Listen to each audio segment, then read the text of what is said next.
Uh, but take care of business here, and the playoff talk will certainly pick up.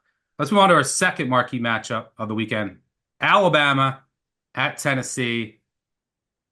Uh, I have no idea on this game. I want no part of it. These are two teams that I've been fading the past couple of weeks, Mhm. really all season, that I thought were overrated. Well, now they play each other. Alabama, 3-point favorite here, taking a bit of money midweek, total 56 and a half. These two teams are mirrors to me. I think they were both overrated. I maybe at the end of the day, I mean, look, they both come out, they take care of business, they look really good against weak competition. We've seen that all year. And then they step up in class a bit and they get upset.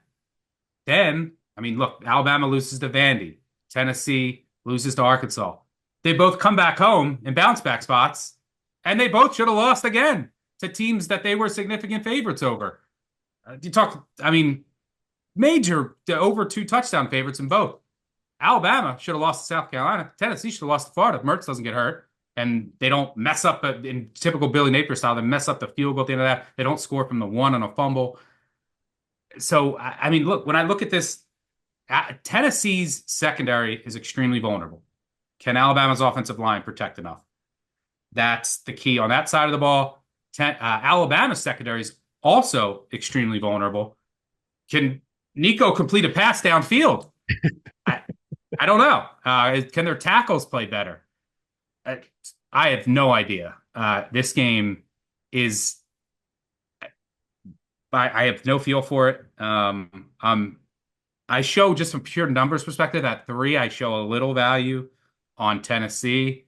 But I mean, Nico's dead last in QBR among all SEC quarterbacks. He knows number one, by the way, Diego. Uh, this is a pass for me. But I think you have a strong feel. I do. I think you said on Sunday this is the broken Alabama defense going up against the broken Tennessee offense, and who would win that? That is the biggest handicap of this game. So I think real quick, when you look at the other side of the ball, I think Alabama's offense is going to cook here. Jalen Milroe still throws the most beautiful deep pass in college football. He has not recorded a turnover worthy play on throws past 20 yards since the beginning of 2023. Zero. I expect him to hit Ryan Williams against this extremely inexperienced Tennessee secondary. And when you ask, like, how inexperienced is it? I believe Taylon Green, in combination with DJ Lagway and Graham Mertz, recorded 17 explosive passes in the last two games against this Tennessee secondary. I have no worries about Jalen Milroe hitting his targets downfield. Will there be pressure? I'm sure. Will he escape the pocket? I'm sure. Will there be a mistake? Probably where he gets hit and there's maybe a sack or something? Probably. But when that connection is made, when that powder keg of Ryan Williams and Jalen Milroe hits, it's going to hit and it's going to be scores. Big problem for the Tennessee defense also. Keenan Pili, middle linebacker, That's captain of the huge. defense, wearing the green dot on the back of his helmet means he has been the communication guy with defensive coordinator Tim Banks. He is out for the season. Tim Banks and his wife were crying. They miss this guy so much. Like, it is a huge loss to this team. As of Monday, they come out of practice. Josh Heupel says, "We haven't identified who the new green dot is." That's a problem. You have to know who you're sending the communication into. So that was one reason why I liked Alabama. But then let's flip over to the biggest handicap in this game. What is going on with this Tennessee offense, right? Because you have to ask between these two units what's more broken. Now, Nico, he's been really bad with pressure. 6 completions on 46 dropbacks that have pressure, a pressure to Horrible. sack ratio of 25%. He can't get out of his own way. I He mean, looks even like he has no confidence too. exactly. This is not like a Hendon Hooker run offense, which is what we thought we had about 3 or 4 weeks ago. He still has not recorded a big time throw in a crowded pocket. And Nico and Tennessee's quarterbacks as a whole haven't had any advantages against man coverage when Josh Heupel has been the head coach since 2021. Now, I bring that up. Why is it so important that Tennessee's offense is going to go against man coverage? Because that is what Kane Womack is running at Alabama right now at a 40% clip, one of the highest man rates in college football. So you have to go ahead and diagnose from an X's and O's standpoint, what does it mean when Tennessee is going to see man coverage? You have the reason why Heupel's system works in college and not in the NFL is because it's wide splits. They use sideline to sideline and the hash marks are out. They want to spread the field out. That makes your outside linebackers declare who they're covering in man coverage. That's where Alabama has a monster advantage here. Jihad Campbell and Deontay Lawson. Jihad Campbell, the outside linebacker for Alabama, ranks fourth of all individual man coverage pass defenders in PFF. Fourth. Deontay Lawson, he's 15th in that ranking of all defenders. So Alabama's got it from a man coverage standpoint at the linebacker unit.